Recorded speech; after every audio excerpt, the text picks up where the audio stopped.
지금부터 우리는 왜 극장에 가는가 저자 이상우 교수님 초청 강연을 시작하겠습니다. 이번 강연은 고려대학교 출판문화원에서 펴내는 좋은 책들을 널리 알리고 아울러 저자와의 만남을 통해 책에 대한 깊이 있는 이해를 돕고자 기획하였습니다. 많은 청중들을 모시고 현장 강의를 진행했다면 더욱 뜻깊은 시간이 될 수 있었겠지만 부득이하게 제한된 인원을 모시고 사전 촬영 후 유튜브 공개로 진행하게 되었습니다. 행사 순서를 간단히 말씀드리겠습니다. 우선 행사 준비에 힘써주신 출판문화원의 윤인진 원장님의 축사로 시작하여 이후 저자 이상우 교수님의 강연이 이어지겠습니다. 다음으로 강연과 책에 대한 질의응답 시간을 갖겠습니다.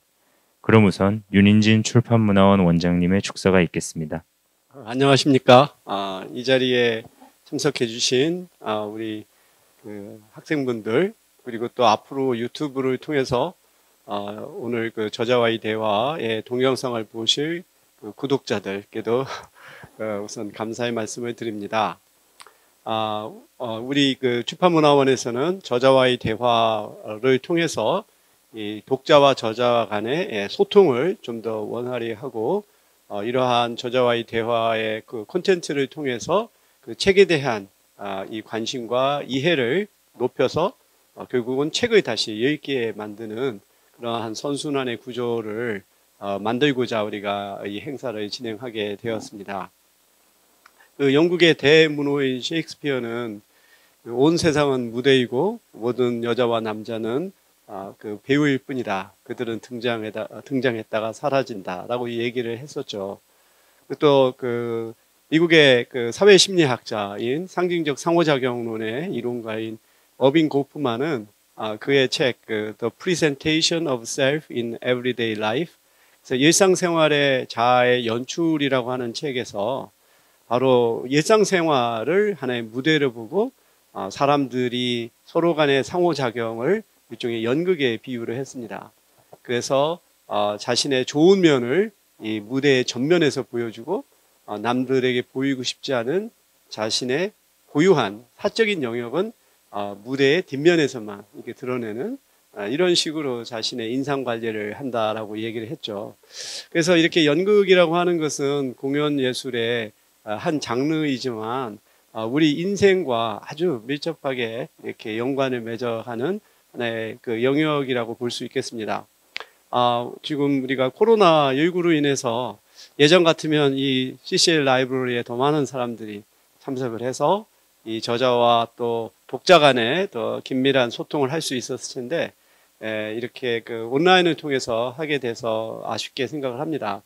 하지만 우리 인류의 역사를 생각을 해보면 지금과 같은 하나의 위기는 찰나라고 생각을 해요.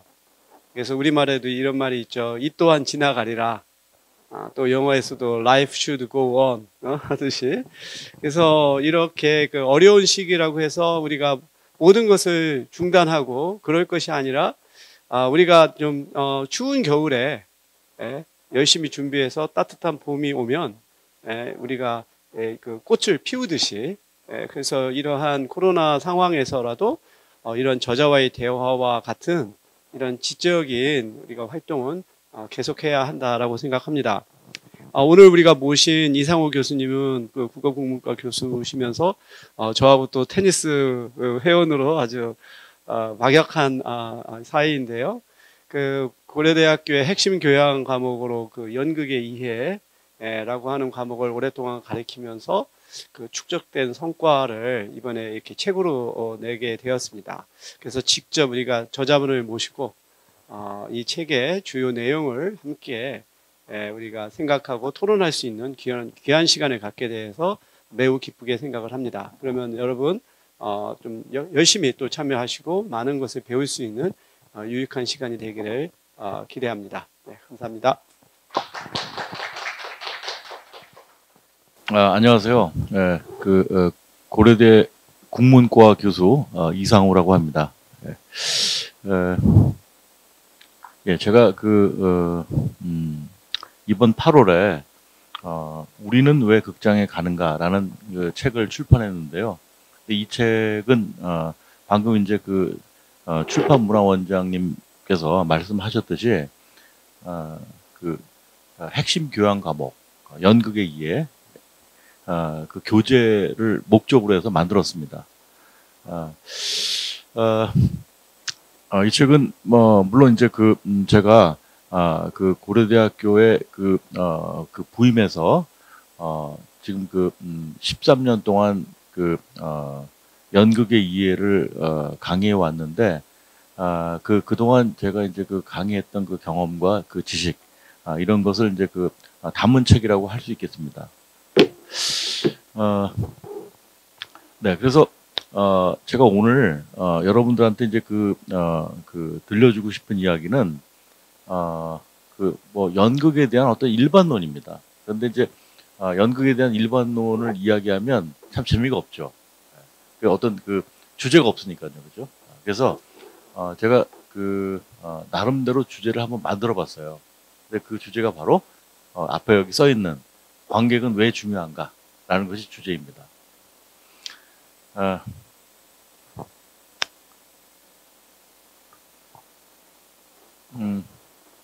여러분들 평소에 연극 보시나요? 네. 뭐 자주는 못 보시지만 가끔은 연극을 보실 거라고 생각합니다. 그런데 여러분들 연극을 보면서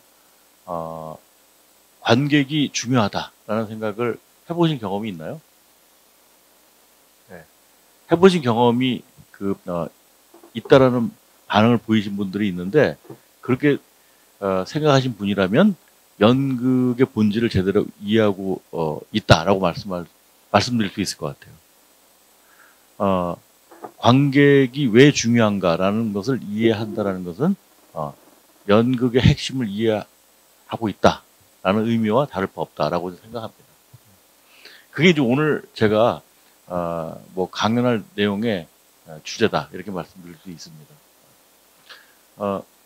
자, 연극에는 4대 요소라는 게 있어요. 제가 이 책에서 1부와 2부로 나눠서 이제 서술을 했는데 1부는 연극 일반론이에요. 그래서 연극이란 무엇인가? 그다음에 이제 뭐 연극과 관객, 연극과 배우, 연극과 희곡, 연극과 극장 이라는 내용으로 구성이 되어 있습니다. 그리고 이제 2부는 연극과 관련되는 다양한 주제들을 이제 다루고 있는데 1부에서 연극의 4대 요소에 대해서 좀 자세히 다루고 있어요. 연극의 4대 요소라는 것이 연극 이해의 핵심 요소다라고 생각하기 때문이죠. 자, 그러면 연극의 4대 요소는 무엇인가? 뭐 여러분들 다 아실 거예요. 이게 뭐 기본 상식에 해당하니까. 연극의 4대 요소는 희곡, 배우, 극장, 관객이다. 네. 여러분 뭐 다 아시는 내용이죠. 자, 그런데 연극의 4대 요소를 학생들한테 처음 가르치잖아요. 그러면 학생들이 간혹 이런 생각을 가져요. 관객이 저기 왜 들어가지? 이런 생각을 하는 사람이 있어요. 그러니까 희곡은 연극의 내용이니까 중요하다고 생각해요. 그 다음에 배우는 연극의 공연자니까 중요하다고 생각해요. 극장은 공연의 장소니까 중요하다고 생각해요. 그런데 관객은 아무 하는 일이 없는 사람이라고 생각하기 때문에 중요하지 않다고 생각해요. 그러니까 그게 단지 구경꾼이다. 근데 구경꾼이 왜 중요하지? 이렇게 생각을 해요. 그런데 그렇지 않다라는 거죠. 저는 반대로 얘기하고 싶어요. 연극의 모든 요소는 관객을 위해서 존재하는 거예요. 관객이 연극의 핵심 요소다. 라는 게 제 생각이에요. 관객은 보는 사람이죠, 그죠? 보는 사람이에요. 그래서 스펙테이터라고도 얘기하고, 혹은 뭐 청중, 관중의 의미로 뭐 오디언스라고도 이야기하죠. 자, 그런데 관객은 연극 공연의 참여자다. 단순한 구경꾼이 아니다. 라는 것이 중요한 요소죠.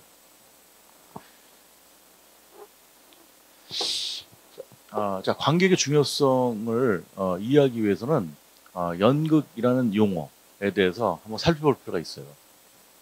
연극이라는 말은 우리말이죠. 우리말인데 연극이라는 말은 본래부터 있던 우리말이 아니에요. 그러니까 20세기 이전에 우리에게 연극이라는 말은 없었어요. 근데 연극이라는 말 자체는 한자어잖아요. 그렇죠? 한자어이기 때문에 본래부터 존재했던 말이라고 생각하는데 연극이라는 말은 근대 이후에 그 수입된 말이에요. 그러니까 서양의 연극이라는 그 개념의 번역어로 그 수용된 말이죠.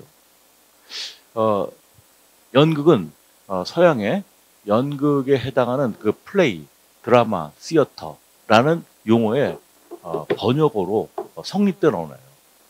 그 전에는 연극 비슷한 개념이 있었어요. 연극 비슷한 개념이 바로 뭐냐면 연희, 자피 이런 말들이 있었어요. 그런데 그 시어터나 드라마, 플레이에 해당하는 그런 연극이라는 개념은 존재하지 않았죠. 자, 그래서 연극이라는 말은 이제 20세기 이후에 성립된 번역어다 이렇게 이제 이해하시면 되죠. 자, 그런데 이 플레이, 드라마, 시어터 요게 연극을 가리키는 말인데 자세히 들여다보면 좀 차이가 있어요. 플레이도 연극이라는 말을 많이 쓰죠. 플레이는 놀다, 놀이라는 그런 개념이죠. 연극이라는 것 자체가 일종의 놀이예요. 인간의 그 모방 본능과 유희 본능에 의해서 나온 예술이 이제 연극인 것이죠. 자, 그런데 놀기 위해서는 그 사람이 필요하죠. 어떤 놀이를 위한 존재가 필요해요. 그게 바로 뭐냐면 행동하는 사람과 보는 사람. 두 가지 존재가 필요한 거예요.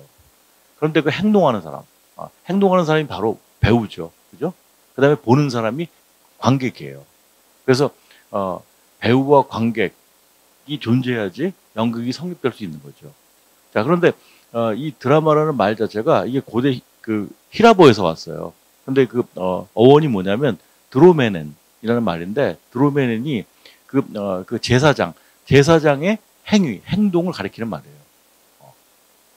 그러니까 드로메넨은 쉽게 얘기하면 어떤 행동하다라는 의미를 갖고 있어요. 시어터라는 말도 역시 그 고대 히라보에서 유래한 말이에요. 이거는 테아트론이라는 말에서 유래했는데 이게 바로 뭐냐면 고대 그리스 극장의 관중석을 의미해요. 관중석. 그러니까 시어터는 보다라는 의미를 가지고 있어요. 드라마는 행동하다라는 의미를 갖고 있어요. 그래서 연극에서 핵심적인 요소라는 것이 행동하는 것과 보는 것이다. 즉 배우와 관객이다라는 것을 말해주는 것이죠. 그래야지 그 놀이가 성립될 수 있겠죠, 그죠? 그래서 연극의 개념, 플레이, 드라마, 시어터라는 말 속에는 이미 연극의 핵심, 본질이 담겨 있다. 이렇게 얘기할 수 있는 것이죠. 자, 이게 고대 그리스 극장입니다. 가보신 적 있나요? 그리스에 가면 이렇게 고대 그리스 시대에 지어놓은 극장이 있죠. 연세대학교에 있는 노천극장하고 좀 비슷한 구조죠. 고대에도 있었어요. 지금은 화정체육관이 들어서 있는데 그 자리에 노천극장이 있었죠. 그러니까 현대의 노천극장이라고 하는 것은 고대 그리스의 극장. 우리가 대표적인 게 이제 디오니소스 극장이죠. 그것을 이제 모방해서 이제 지은 것이죠. 근데 이 고대 그리스 극장을 보면 산의 경사면을 활용해서 객석을 만들었죠. 그리고 그 밑에 이 코러스가 이제 자리하는 오케스트라석이 있고, 그 다음에 이제 배우가 연기하는 연기 구역, 스케네가 있죠. 그걸 이제 도면으로 그린 것이 이제 오른쪽에 있는 그림입니다. 근데 여기 보면 이 관중석을 테아트론이라고 합니다. 테아트론. 연극을 우리가 시어터라고 하죠, 그죠? 시어터. 그리고 극장도 우리가 시어터라고 하는데 스펠링이 좀 다르죠, 그죠? 근데 그 용어가 여기서 유래했어요. 그 스케네는 이거 배우의 연기 구역인데 엄밀하게 말하면 고대 히라보로서 이 스캐너는 무슨 뜻이냐면 그 배우가 배우 대기실이에요. 배우가 이제 그 무대에 등장하기 전에 잠시 머무는 대기실을 이제 스캐너라고 했어요. 그래서 배우가 스캐너에 있다가 연기를 하기 위해서 무대로 등장하죠. 그리고 이제 연기를 하죠. 그리고 다시 그 퇴장해서 그 스캐너로 돌아오죠. 그래서 그 씬이란 말 있잖아요. 씬, SCNE, 씬이란 말이 이 스캐너에서 유래한 거예요. 그러니까 그 씬이 뭐죠? 장면이잖아요. 근데 그 장면이라는 것은 그 연극의 한 단위예요. 연극의 단위인데 그 장면이라는 단위는 어떻게 성립되느냐? 배우가 무대에 등장해서 퇴장할 때까지. 이 단위가 바로 씬이에요. 근데 그 씬이라는 그 말이 바로 이 스캐너에서 유래한 것이죠. 자, 그래서 우리가 극장은 이렇게 생겼잖아요. 예. 앞에 그 배우의 연기 구역인 무대가 있고, 그 다음에 이 관객의 구역인 객석이 있잖아요. 그죠? 이 두 구역이 서로 마주보고 있잖아요. 자, 이 자체가, 이 극장의 구조 자체가 연극의 핵심은 배우와 관객이다라는 것을 말해주는 것이죠. 그죠?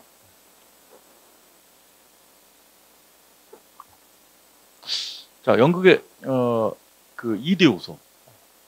연극의 4대 요소는 아까 말씀드렸죠. 근데 연극의 2대 요소를 다시 압축해서 말한다고 하면 결국 배우와 관객이다라는 것이죠. 연극의 핵심적인 요소는 행동하는 것과 보는 것이다. 자, 그래서 우리 인생에서 연극과 유사한 행동들이 굉장히 많아요. 아까 우리 원장님께서 그 사회학자의 그 말씀을 이제 전해 주셨잖아요. 이제 우리가 그걸 가르쳐서 뭐 이제 퍼포먼스 이론, 퍼포먼스 스타디스라고 얘기하는데 그 이제 뭐 사회학 이론이기도 하죠. 자, 그런데 인간의 모든 행동은 연극적이에요. 예를 들면 길거리에서 뭐 교통사고 현장 뭐 이런 것들도 보면 대단히 연극적이죠. 뭐 접촉사고가 났다. 거기서 CCTV를 가린다. 그 행동하는 사람이 있잖아요. 그리고 이제 그 옆에서 그것을 지켜보는 사람이 있잖아요. 그러면 최소한의 어떤 그 연극적 조건이 만들어진 것이죠. 자, 그래서 그 배우와 관객이 가장 핵심적인 요소다. 즉 뭐예요? 배우와 관객이라는 것은 사람이잖아요. 사람. 희곡도 사람이 아니고 극장도 사람이 아니에요. 그죠? 그런데 배우와 관객은 사람이잖아요. 그러니까 연극의 4대 요소 중에서 핵심 요소, 즉 2대 요소를 얘기해봐라 라고 학생들한테 얘기하잖아요. 그럼 얘기를 못해요. 뭐가 더 중요하지? 뭐 희곡이라고 얘기하는 사람도 있어요. 극장이라고 얘기하는 사람도 있어요. 당연히 배우라고 얘기하는 사람이 있죠. 근데 관객이라고 얘기하는 사람 잘 없어요. 관객은 단지 구경꾼이라고 생각하기 때문이죠. 그런데 연극에서 사람이 제일 중요한 거죠. 다른 모든 분야가 다 마찬가지지만 행동하는 사람과 보는 사람, 즉 배우와 관객이 가장 중요한 것이죠. 자, 다른 요소들, 그 보는 장소, 즉 극장, 행동의 내용, 그 희곡이라는 것은 있으면 좋지만 없어도 연극이 가능해요. 배우가 스스로 어떤 아이디어를 가지고 연극적인 행동을 만들 수 있잖아요. 그렇죠. 스스로 어떤 각본을 짤 수가 있잖아요. 그렇죠. 그러면 최소한의 희곡이라는 요건이 성립되죠. 자, 그리고 극장이 없어도 어디서나 연극은 할 수 있어요. 그 길거리 교통사고 현장도 연극적 무대가 될 수 있잖아요. 그렇죠? 그런 것처럼 길거리가 됐던 어떤 장터가 됐던 운동장이 됐든 어디든 연극은 할 수 있는 것이죠. 즉 행동하는 사람과 보는 사람만 있으면 연극은 할 수 있는 거예요. 자, 그래서 그 배우와 관객이 가장 핵심적인 요소다라는 얘기죠. 자, 이 얘기를 조금 더 이해하기 쉽게 하기 위해서 연극과 교육의 관계를 한번 대비시켜 보면 좋을 것 같아요. 교육의 4대 요소 이런 말이 있는지 없는지 잘 모르겠어요. 근데 교육의 4대 요소를 찾자면 교과서, 교사, 교실, 학생 이 될 거라고 생각해요. 그렇잖아요. 이거보다 더 중요한 요소가 있을까요? 자, 근데 이 네 가지 요소가 연극과 상당히 유사하잖아요. 그렇죠? 교과서에 해당하는 게 희곡일 때 될 테고, 교사에 해당하는 것이 배우가 될 테고, 교실에 해당하는 것이 극장이 될 테고, 학생에 해당하는 것이 관객이 되겠죠. 그렇죠? 자, 이 네 가지 요소가 교육의 요소죠. 근데 이 중에서 2대 요소를 꼽으라고 한다면 뭘까요? 교사와 학생이죠.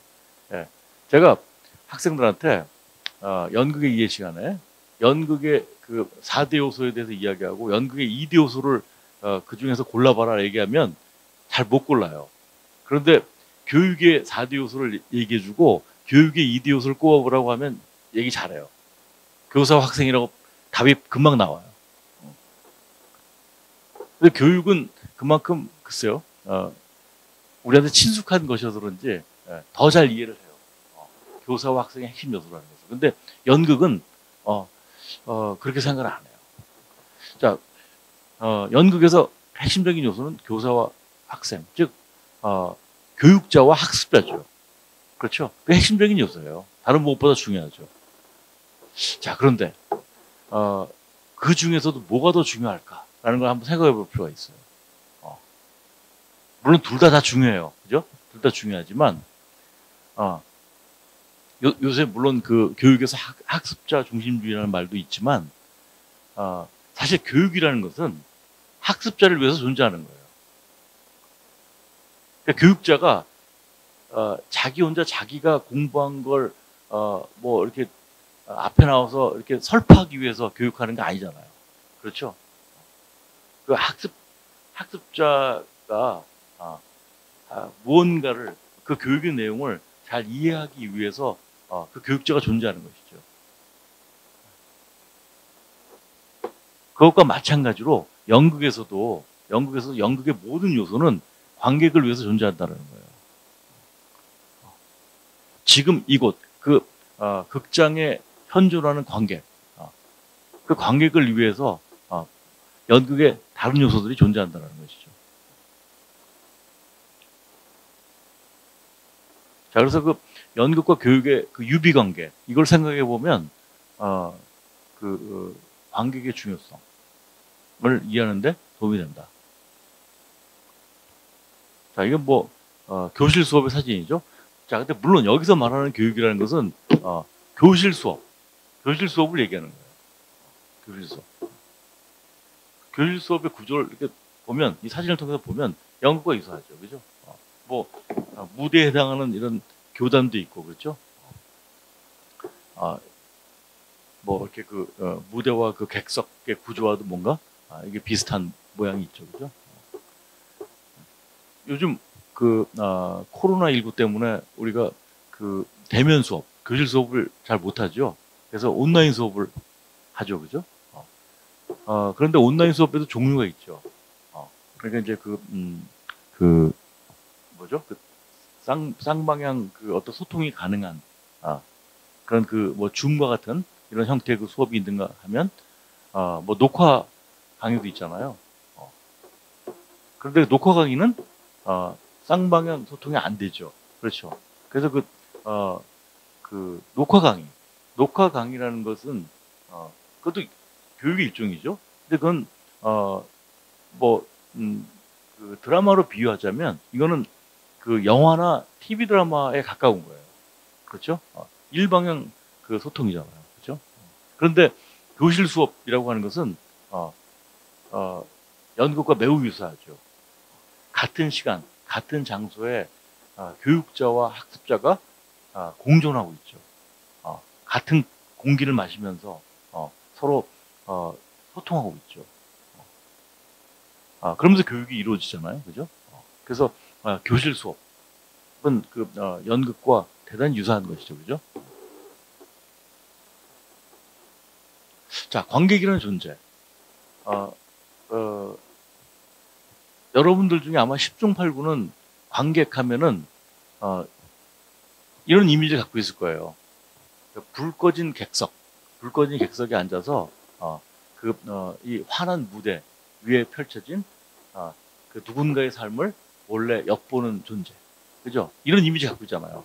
여러분들 관객하면 되게 이런 이미지 갖고 있었죠? 우리가 보통 이런 이미지 갖고 있어요. 그렇기 때문에 관객을 연극의 4대 요소라고 생각 안 하는 거예요. 그렇잖아요. 그러니까 불 꺼진 객석에 앉아가지고 환한 무대에서 펼쳐지는 어떤 누군가의 삶을 몰래 엿보는 사람이잖아요. 근데 그런 사람이 왜 연극의 4대 요소, 연극의 2대 요소가 되지? 이렇게 생각을 못 하는 거죠. 자, 그런데 그렇기 때문에 우리가 관객을 매우 대단히 수동적인 존재라고 생각해요. 무대 위에서 연극이 이루어지는데 아무것도 공헌하지 못하는 존재로 생각해요. 그리고 심지어는 관음자, 아주 몰래 남의 어떤 은밀한 사생활을 훔쳐보는 그런 관음자와 같은 존재라고 생각을 하죠. 자, 그런데 이런 어떤 이미지의 관객이라는 것이 언제 만들어졌을까? 생각만큼 오래되지 않았어요. 19세기 말에 와서 만들어졌어요. 원래 관객은 그런 존재가 아니었어요. 여러분들 가까운 데서 찾아보면 쉽게 알 수가 있죠. 자, 우리에게 서양의 연극과 똑같은 연극은 없었지만 연극과 유사한 것들이 있었죠, 그죠? 예를 들면 탈춤, 가면극 같은 게 있었잖아요. 한소리 같은 그런 공연 예술이 있었잖아요. 근데 탈춤이나 한소리 같은 그 공연을 한번 생각해 보세요. 관객이 어둠 속에 몰래 숨어서 공연을 엿본 거 아니잖아요, 그죠? 서로 그 존재를 드러내고, 그죠? 서로 추임새도 넣고, 말도 주고받고 하면서, 그죠?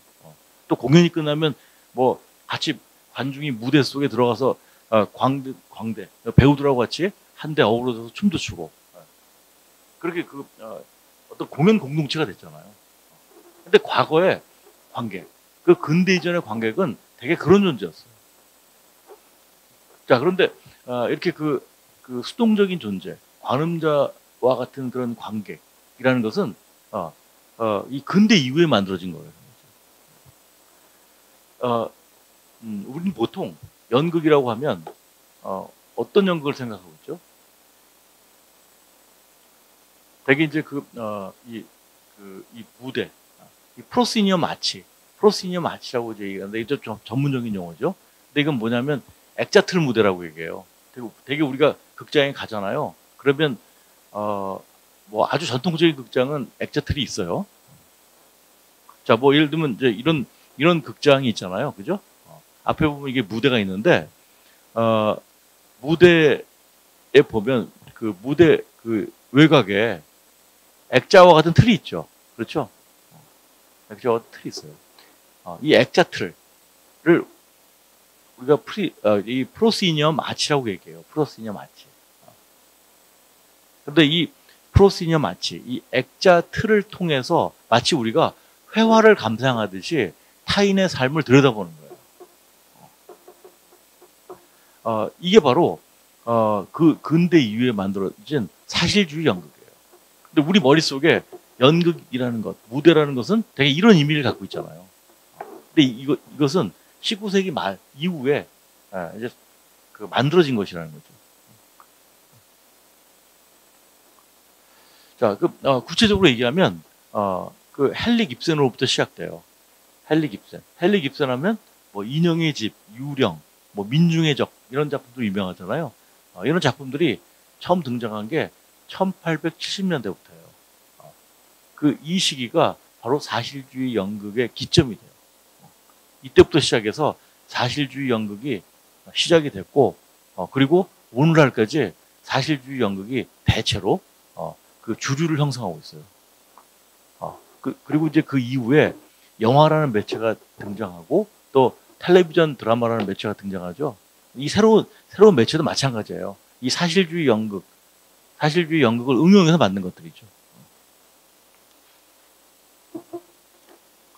자, 이 사실주의 연극의 시대에는 뭐 입센이라든가 스트린드베리, 체호흡 이런 극작가들이 사실주의 희곡을 썼죠, 그죠? 그래서 뭐 입센의 이제 그 인형의 집 유령 이런 작품들이 유명하고 체호흡하면 뭐 세자매, 벚꽃동산, 갈매기 뭐 이런 작품이 유명하죠. 이런 이 사실주의 연극의 이 교과서적인 작품들 이런 작품들이 되게 그 19세기 말, 20세기 초에 이제 등장하게 되죠. 그리고 이제 이런 작품이 등장함에 따라 또 이 사실주의 연극을 공연하는 극단들이 나타나기 시작해요. 그 유럽의 그 각국에서 이런 극단들이 만들어지죠. 그래서 뭐 자유극장, 자유무대, 뭐 독립극장 뭐 이런 것들이 만들어져요. 그래서 그 극단들이 이 언어 중심의 사실주의 연극을 하기 시작하죠. 근데 이 사실주의 연극이라는 것은 되게 언어가 중심이 돼요. 즉 대사가 중심이 돼요. 여러분들 극장에 가면 되게 그렇죠.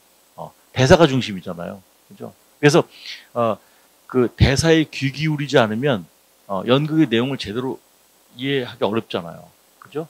그다음에 인물의 성격도 파악하기 어렵죠. 그죠?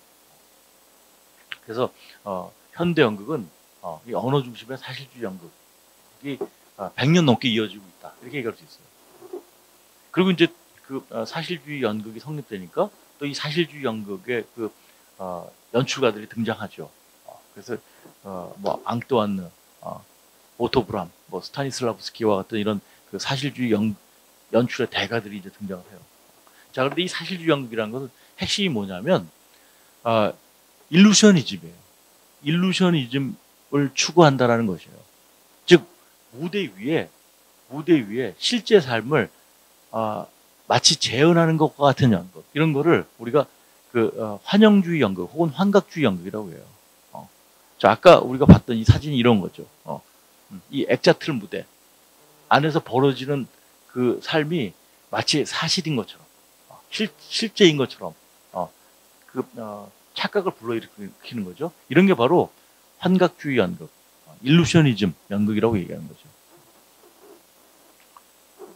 자, 이 입센, 스타니슬라브스키가 그 사실주의 연극을 만드는데 크게 기여한 인물들이죠. 자, 그런데 이런 사실주의 연극이 19세기 말에 형성돼서 지금까지 이게 주류를 이루고 있다 이렇게 이해하시면 돼요. 자, 그런데 이 사실주의 연극이라는 것은 무대를 실제 세계의 것과 같이 착각하게 만드는 연극이에요. 그래서 이런 연극을 사진술의 연극이라고 해요. 사진술의 연극. 근데 이런 연극을 완벽하게 만들기 위해서 많은 시도들이 이루어졌죠. 예를 들면 이제 대도구, 소도구 이런 것들을 실물 재료를 그대로 사용해요. 그래서 예를 들면 뭐 정육점 장면이 있으면 실제로 핏물이 뚝뚝 떨어지는 고기 덩어리를 무대 위에 걸어놓고 연극을 한다든가 아니면 음식을 만드는 그런 장면이 있으면 실제로 무대에서 뭐 찌개를 끓인다거나 고기를 굽는다거나 이런 식의 연극들 이런 것들이 바로 이제 사실주의 연극이죠. 근데 연극은 참 독특한 매력이 바로 뭐냐면 그런 어떤 현실감이 있어요. 그러니까 우리가 영화나 텔레비전 드라마를 볼 때 그 장면 속에서 된장찌개를 끓인다거나 고기를 굽는 장면을 보고서 우리가 감격하지 않아요. 탄성을 자아내지 않아요. 그런데 연극 무대 위에서 된장찌개를 막 보글보글 끓이잖아요. 그래서 우리의 후각까지 자극하잖아요. 미각과 후각을 자극하잖아요. 그럼 그 후각과 그 시각을 자극하면 아주 대단히 그 생동감을 느끼게 돼요. 대단히 생생한 느낌을 갖게 돼요. 그게 바로 연극의 매력이죠. 그 현장 예술인 연극만이 느낄 수 있는 것이죠. 근데 그 사실주의 연극에서 그런 것들을 추구했던 것이죠. 그리고 이제 그 사실감을 더 강화시키기 위해서 그 소위 말하는 각광, 그 푸트라이트를 사용했어요. 그래서 어떤 그 세트라든가 뭐 인물이라든가 그 대소도구가 더 그 살아있는 실제처럼 보이게 만들기 위해서 그런 그 조명을 사용했죠. 자, 그래서 이런 마치 그 무대 위에서 벌어지고 있는 것이 그 실제 인생인 것처럼 착각하게 만드는 연극. 이게 바로 이제 그 사실주의 연극이라는 것이죠. 근데 그 우리가 실제 인생, 실제와 같은 그런 타인의 인생이죠. 타인의 인생을 그 프로시니와 마치 액자 틀을 통해서 들여다본다 그랬죠. 근데 그게 바로 뭐냐면 그걸 제사의 벽이라고 얘기해요. 사실 그렇잖아요. 예를 들면 그 누군가의 집안에서 벌어지는 삶, 그는 네 개의 벽이 있는 그 뭐 집안에서 벌어지는 일이겠죠. 그런데 벽이 네 개가 다 있으면 그 삶을 볼 수가 없겠죠. 그래서 관객석으로 향해 있는 네 번째 벽은 뚫려 있는 것이죠. 그래서 우리가 제사의 벽이라고 얘기해요. 그래서 관객은 제사의 벽을 통해서 타인의 삶을 훔쳐보는 거예요. 자, 이게 바로 이제 그 사실주의 연극이 추구하는 미학이죠. 그래서 우리가 그 관음자로서의 관객이라는 이미지는 이 19세기 말 이후에 만들어진 사실주의 연극에서 비롯된 것이다. 이렇게 얘기할 수 있죠. 자, 그런데 근대 이전의 관객은 그렇지 않았다는 거죠. 뭐 이렇게 멀리 갈 것까지 없이 그 셰익스피어 시대의 연극. 셰익스피어 시대가 언제인지 아세요? 16, 17세기라고 여기 써놨죠? 예. 근데 우리가 조금 더 실감을 느끼기 위해서 이제 비유하자면 임진왜란 시대라고 얘기하면 이해가 쉬워요. 그래서 우리가 임진왜란 때 그 일본하고 열심히 싸울 때 그때 이제 셰익스피어는 런던의 글로브 극장에서 연극을 했어요. 근데 이 셰익스피어 시대의 연극은 이 극장 무대가 이렇게 생겼어요. 이 왼쪽에 있는 게 이제 이 런던의 글로브 극장인데 그 여관 건물을 개조해서 만든 극장이에요. 그런데 이제 2층, 3층의 무대는 이 발코니라고 해서 되게 이제 그 귀족이나 그 중산층 관객들이 여기 앉아서 연극을 봤어요. 그런데 1층 무대, 이거는 그 야드라고 하는 것인데, 이거는 서민 관객들이 서서 연극을 보는 장소였어요. 그런데 이 야드의 야드에 있는 그 서민 관객들은 이렇게 글로브 극장의 이 돌출 무대를 에워싸고 연극을 봤어요. 그리고 연극을 보면서 뭐 탄성을 지르거나 환호하거나 야유를 보내거나 박수 갈채를 보내거나 했어요. 즉 연극에 대단히 적극적인 반응을 보였다는 것이죠. 그러니까 그 어둠 속에 숨어 있는 관음자와 같은 존재가 아니었다는 거예요.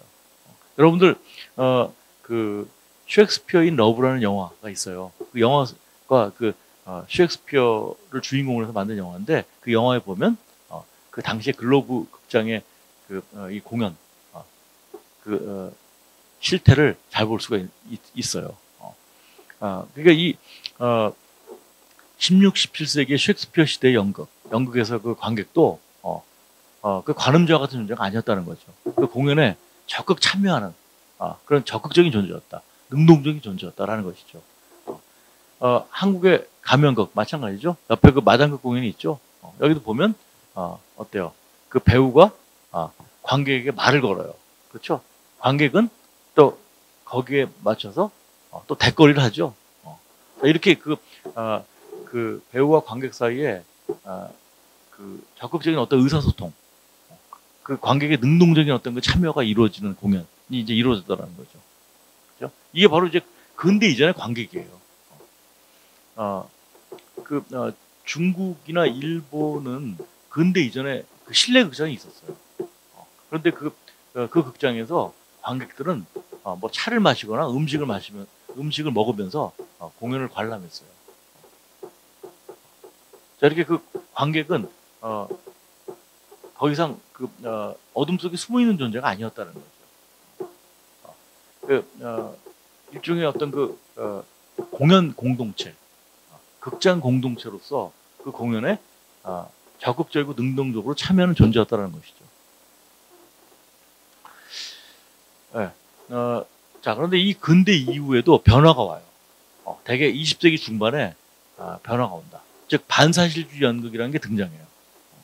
그 반사실주의 연극은 대체로 20세기 뭐 중반을 전후해서 등장하는데 대표적인 게 서사극, 부조리극, 전위극 이런 것들이 있어요. 그런데 이 반사실주의 극의 그 특징은 바로 뭐냐면 이 사실주의 극이 언어 중심의 연극이잖아요. 그죠? 그 다음에 무대 중심의 연극이에요. 객석은 배제되고 무대가 중심이 되는 연극. 그 다음에 아리스토텔레스적인 그 플롯이 중심이 되는 연극이에요. 근데 거기에 대한 과감한 탈피가 일어나는 게 바로 반사실주의 연극이죠. 그래서 이 반사실주의 연극을 보면 되게 이제 그 비언어, 신체 중심의 연극의 성격이 강해요.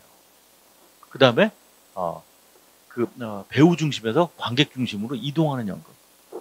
그 다음에 아리스토텔레스적인 플롯에서 벗어나는 연극을 추구한다는 거죠. 그래서 서사극도 그렇죠, 그죠? 서사극은 그 사실주의 연극이 가지고 있는 환각주의를 거부해요. 그래서 연극은 연극일 뿐이라는 것을 굉장히 강조하죠. 그래서 서사극은 어떻게 공연하냐면 일부러 그 객석에 불을 켜놓고 공연해요. 관객의 존재를 노출시켜요. 그리고 왜 저기 그 장면이 전환할 때 되게 이제 암전이 있잖아요, 그죠? 그리고 이제 그 어둠 속에서 뭐 예를 들면 세트를 바꾸거나 그렇죠? 근데 서사극은 불 켜놓은 상태에서 그 세트를 교체를 해요.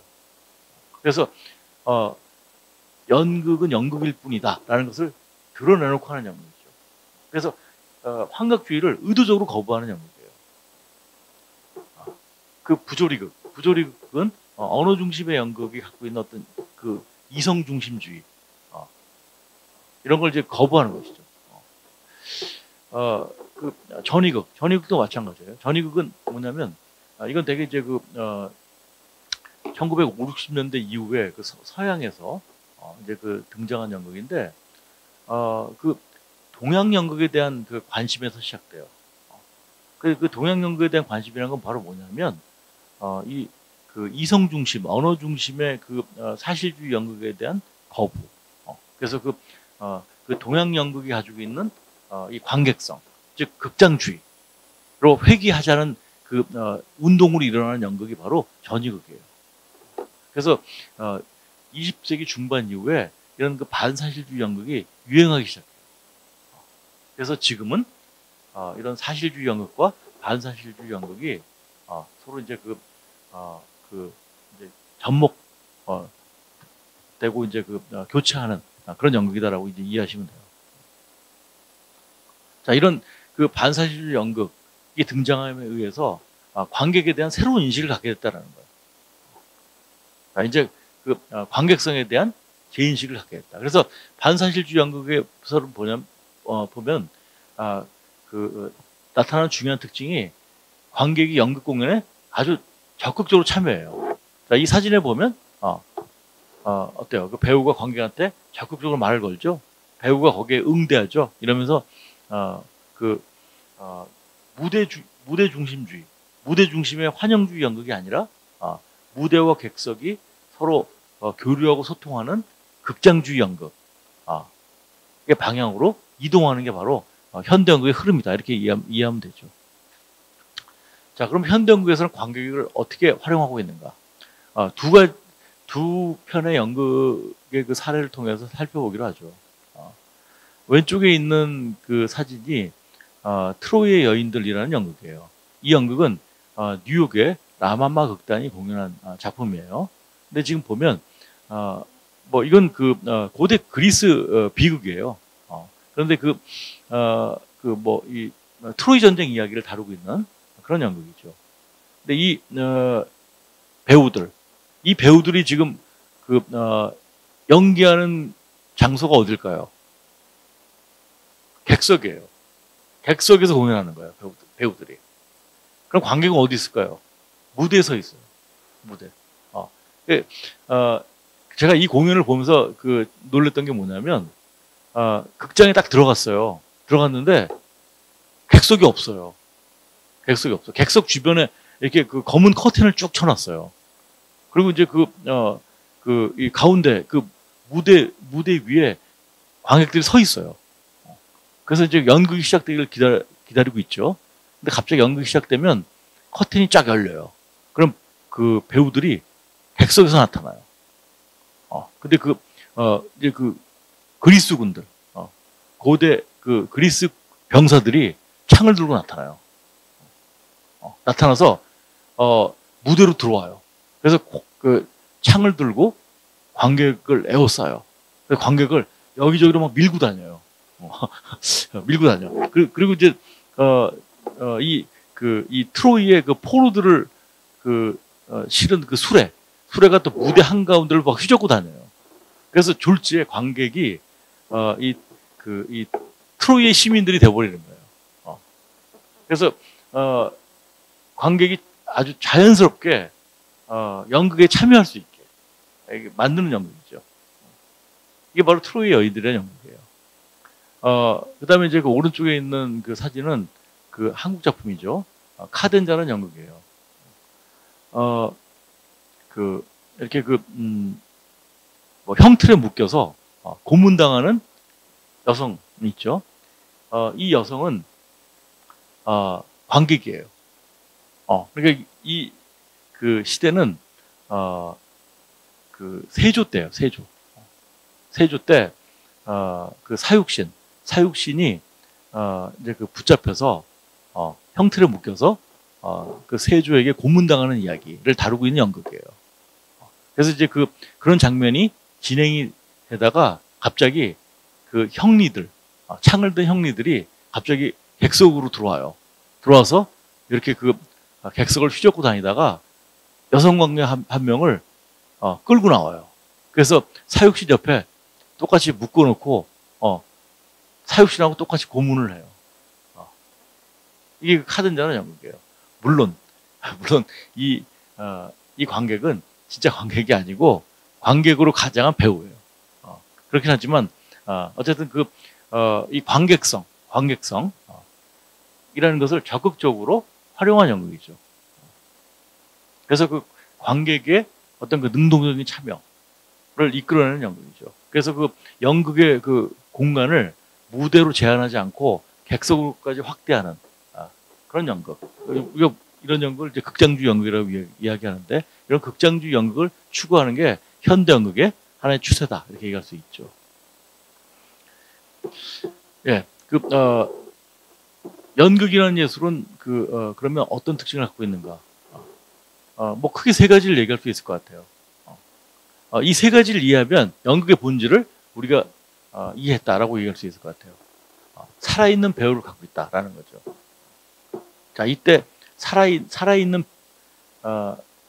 배우다라는 의미는 뭐냐면 지금 이곳에 현존한다는 거예요. 그러니까 우리가 뭐 기생충이라는 영화를 보러 극장에 가잖아요. 영화관에 가면 그 극장에 송강호는 없잖아요. 그죠? 그러니까 송강호는 기생충이라는 영화를 보러 간 그 영화관 속에 살아있는 배우는 아닌 거죠. 현존하지 않으니까. 그죠? 살아있는 배우가 존재한다. 자, 우리 연극을 보러 극장에 가면 언제나 연극 극장에는 살아있는 배우가 존재하죠. 그렇죠? 지금 이곳에 배우가 존재하잖아요. 자, 그다음에 살아있는 관객이 존재한다. 그렇죠? 지금 이곳에 관객이 배우와 공존하고 있죠. 그죠? 공존하고 있어요. 그래서 배우와 관객이 서로 끊임없이 소통하고 있잖아요. 그죠? 자, 그리고 실시간 예술이다. 어떤 특정한 시간, 특정한 장소에서 배우와 관객이 서로 만나서 일시적인 공연 공동체를 만드는 예술. 그게 바로 연극이다라는 거죠. 그래서 같은 시간, 같은 장소에서 같은 이 대기를 공유하면서 일시적인 극장 공동체를 만드는 예술. 이게 바로 연극이다라는 거죠. 우리가 흔히 이야기하는 아우라라는 것은 이런 라이브 예술, 이런 연극의 직접성, 일회성에서 나온다는 거죠. 자, 이게 바로 연극의 매력이죠. 이 극장의 아우라가 바로 연극의 매력이죠. 근데 이 극장의 아우라라고 하는 것은 이 녹화를 통해서 재생 불가능해요. 자, 우리가 지금 이 저자와의 대화를 요 CCL이라는 장소에서 하고 있잖아요. 그죠? 지금 이곳에 참석한 사람들에게는 일종의 라이브 예술이에요. 그죠? 실시간 예술이죠. 그죠? 그래서 이 CCL이라는 공간 안에서 어떤 이 공연하는 자와 그다음에 그것을 보는 사람들 사이에서 벌어지는 어떤 아우라라는 것은 여러분들은 끊임없이 실감하고 있어요. 그렇죠? 공연하는 사람의 어떤 숨소리, 침방울, 요새는 비말이라고 하죠. 그런 것들까지 여러분들 육안으로 확인하고 느끼면서 여러분들은 강연을 듣고 있는 거잖아요. 그죠? 바닥에 볼펜 한 자루가 떨어지면 그 소리가 크게 느껴질 정도로. 그죠? 실시간의 어떤 현장감을 우리는 느끼면서 보고 있는 거잖아요. 근데 이 자리에 참석하지 못한 사람들, 즉 유튜브 방송을 통해서 이 저자와의 대화를 보는 사람들은 지금 이곳에서 우리가 맛보고 느끼는 아우라를 절대 느낄 수가 없어요. 자, 이게 연극의 매력이에요. 이 기술 복제로서 재생 불가능한 이 아우라, 이 현장감, 이것을 맛볼 수 있다는 것이 바로 연극의 매력인 것이죠. 자, 이제 결론 한번 내려보죠. 이 관객이라는 것은 이런 직접 예술, 현장 예술인 연극의 아우라 창조에 직접 참여하는 존재다라는 거죠. 직접 참여하는 존재다. 그렇기 때문에 관객은 연극에 있어서 변수가 아니라 상수예요. 언제나 극장에 상존하는 존재가 바로 관객이에요. 연극에서 모든 것이 다 갖춰져 있어도 관객이 그 자리에 존재하지 않으면 그 연극이 아니에요. 관객은 필수적인 존재예요.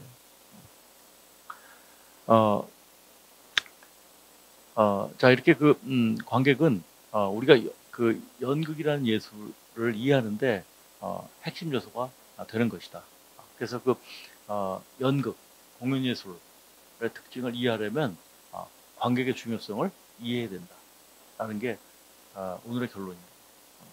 자, 그걸 한 문장으로 이야기하면 연극은 관객의 예술이다. 이렇게 이야기할 수 있습니다. 네, 이상으로 강연을 마치겠습니다. 네, 그럼 다음 순서로 질의응답을 진행하겠습니다. 질문이 있으신 분께서는 손을 들어주시면은 제가 마이크를 전해드리겠습니다. 마이크를 받으셔서 질문해 주시면 감사하겠습니다. 강연 재밌게 잘 들었고요. 제가 일단 저는 책 읽으면서 제가 느꼈던 거는 아까 교수님이 설명하신 것처럼 배우랑 관계에 대해서 계속 설명을 해주셨잖아요. 근데 저는 이제 약간 관객의 입장을 생각해 보면 이제 제가 좋아하는 배우들의 어떤 인터뷰나 이런 걸 보게 되면 어떤 연극을 감상을 하고 그 동기부여를 받아서 자기가 배우가 됐다라고 이렇게 얘기하는 배우들이 굉장히 많더라고요.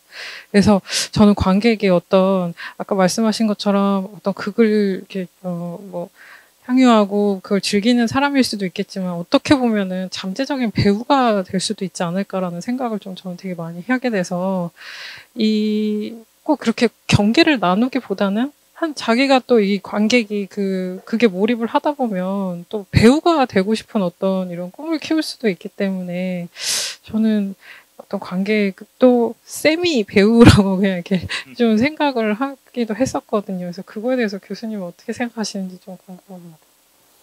네, 그렇죠. 네. 그 편의상 우리가 그 경계를 나누는 거죠. 네. 그러니까 이제 편의상 극장에서 공연하는 사람을 배우라고 이야기하고 보는 사람을 관객이라고 얘기하는 것이죠, 그렇죠? 자, 그런데 그 현대 연극은 관객의 적극적인 참여를 이끌어내는 것이 추세라고 이야기했죠, 그죠? 그래서 어떤 연극을 보면 관객을 무대로 끌고 나와서 말도 시켜요, 그죠? 어떤 행동을 하게 시키기도 하죠, 그죠? 그때 관객은 아주 짧은 순간이나마 배우가 되는 것이죠. 그죠? 그러니까 현대 연극에서는 그 경계가 이제 무너지고 있다라는 거죠. 그렇죠? 그래서 극장 안에 존재하는 모든 사람이 관객이면서 동시에 배우다. 이렇게 얘기할 수 있는 거죠. 한 가지 더 질문. 네네. 제가 책을 읽었는데 책에서 메소드 연기에 대해서 쓰셨더라고요. 근데 이제 저는 사실 이제 연극보다는 이제 뮤지컬이나 이제 이런 걸 좀 많이 봤는데 아니면 영화? 이제 제가 어떤 좋아하는 배우가 메소드 연기로 굉장히 유명하신 분인데 그 메소드라는 게 사실은 어떻게 보면 그 배우를 그 틀 안에 갇히게 하는 어떤 하나의 정말 굉장히 무거운 틀이라는 생각이 좀 들었거든요. 그래서 어떤 그 배우의 상징성이 될 수도 있겠지만 그것을 벗어나면 관객들로부터 외면을 받기도 하고 질타를 받기도 하더라고요. 그래서 메소드라는 연기가 과연 물론 그 배우의 어떤 정체성을 확립하는 데는 굉장히 중요하겠지만 배우의 정신적인 어떤 건강이라던가 아니면 그 이후에 그 사람의 어떤 연기 변신에 있어서는 결국에는 하나의 그 틀 안에 갇히게 되는 게 아닐까라는 생각이 좀 들었습니다. 그래서 메소드 연기에 대해서 네, 어떻게 생각하시는지 좀 궁금합니다. 메소드 연기라는 거는 이제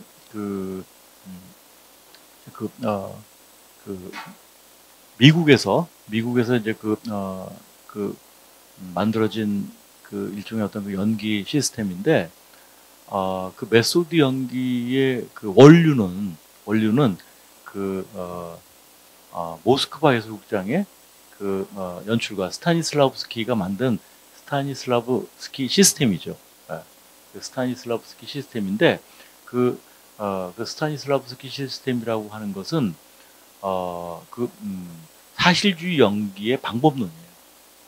사실주의 연기를 하기 위한 그 방법론을 이제 개발한 것인데, 그 사실주의 연기라는 것은 기본적으로 그 사실주의 연극의 그 본질을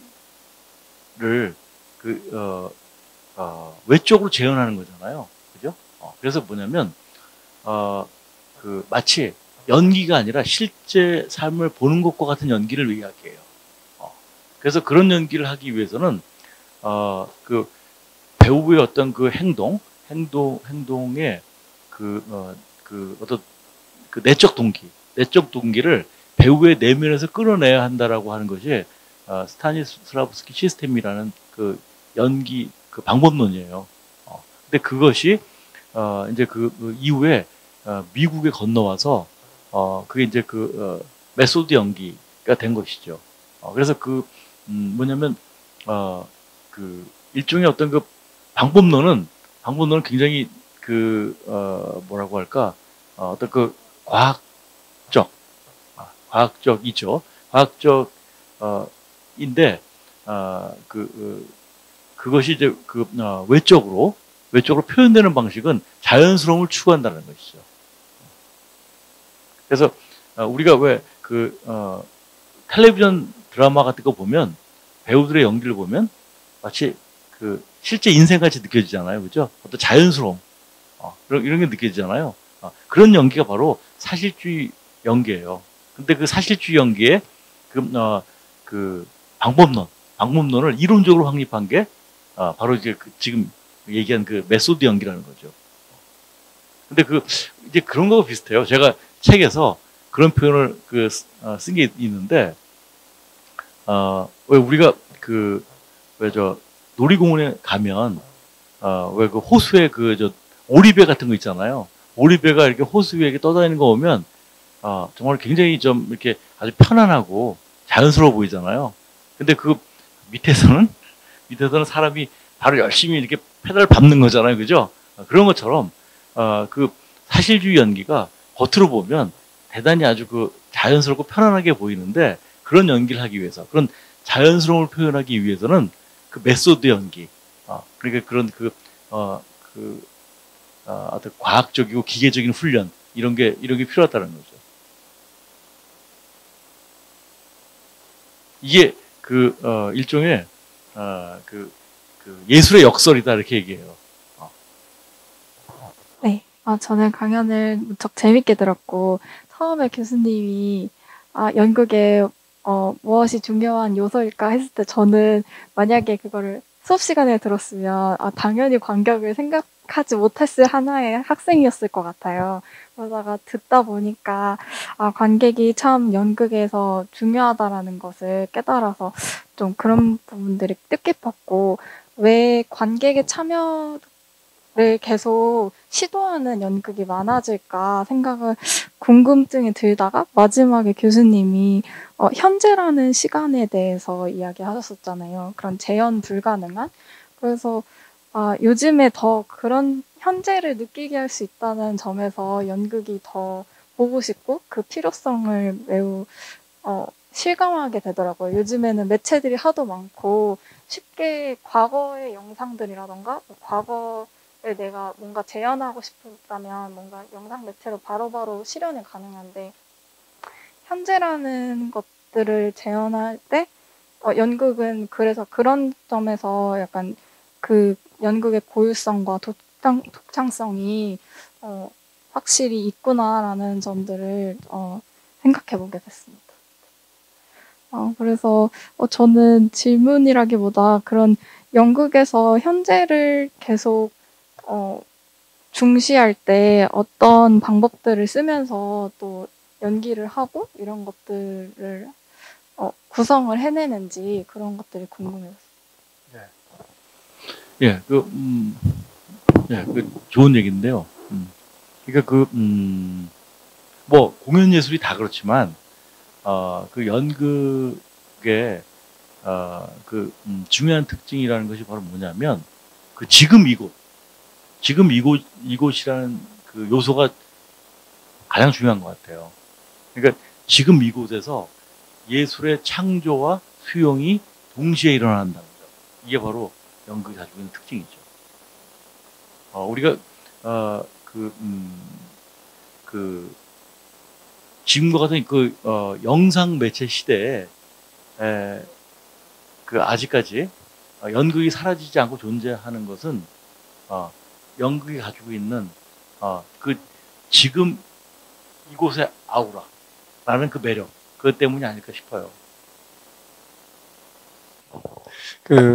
이제 연극이 관객과 배우 간의 어떤 상호작용이라고 볼 수도 있는데, 이 연극의 어떠한 그 유용성, 우리가 이것을 활용하는 방법에 있어서 어떤 그 상담 같은 경우, 특히 어떤 가족 간의 어떤 예를 들어서 부부 간의 갈등이 있다든지 부모와 자녀 간의 갈등이 있다고 할 때 일종의 역할극이라고 하는 상담의 기법이 있잖아요.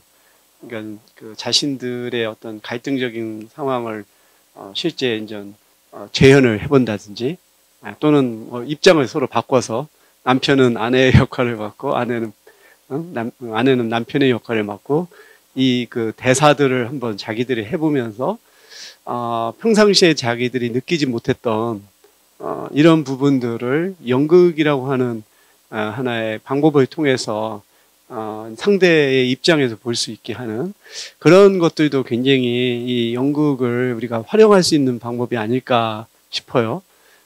그래서 이런 연극을 꼭 이렇게 공연 예술만이 아니라 좀 더 우리 일상생활의 영역에서도 활용할 수 있도록 좀 더 어떤 방법이라든지 기법이라든지 이런 것들도 이렇게 개발하고 소개하는 것도 굉장히 좋은 시도가 아닐까 하는 생각이 좀 드는데요.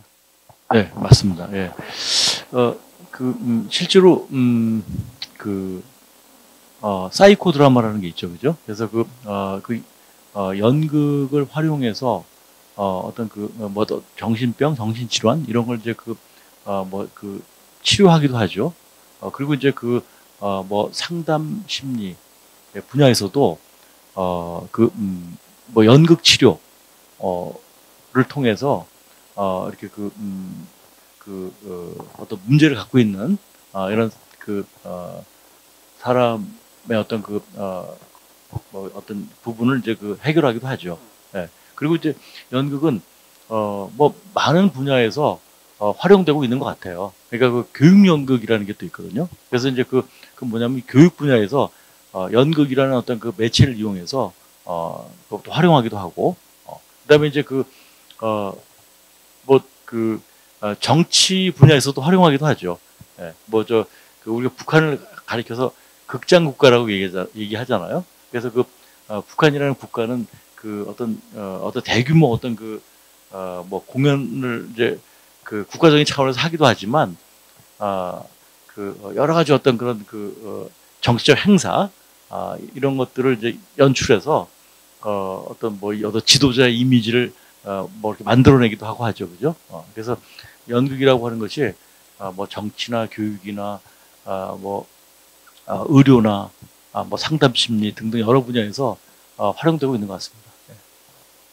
교수님 책에서 보면 왕의 남자랑 연극의 어떤 이에 대해서 이제 쓰셨잖아요. 그러니까 연극이 영화화가 된 얘기를 제가 되게 재밌게 읽었는데, 저도 그래서 제가 좋아하는, 그러니까 처음에 이제 영화를 먼저 보고 저는 이제 연극을 보게 된 경험이 있었어요. 근데 제가 거기서 느꼈던 차이점은 뭐냐면 에너지랑 리듬이었거든요. 그래서 영화는 어느 순간 제가 필요하면은 중단하고 다른 일을 할 수 있고, 이 중에 다른 일을 할 수 있잖아요. 예를 들면 휴대폰을 볼 수도 있고, 뭐를 먹으면서 이렇게 볼 수도 있는데, 연극은 정말 배우들도 실수를 하지 않고 호흡을 계속 이어가면서 끊어지지 않는 게 있고, 그 순간에 관객들의 몰입도도 정말 굉장한 집중력을 요구하고 에너지가 굉장히 관객들도 많이 필요하게 되더라고요. 그래서 제가 혹시 이해하고 있는 게 이 극장과 그다음에 극장 공연과 그다음에 매체의 차이점이 리듬과 에너지가 맞는지 좀 여쭤보고 싶었습니다.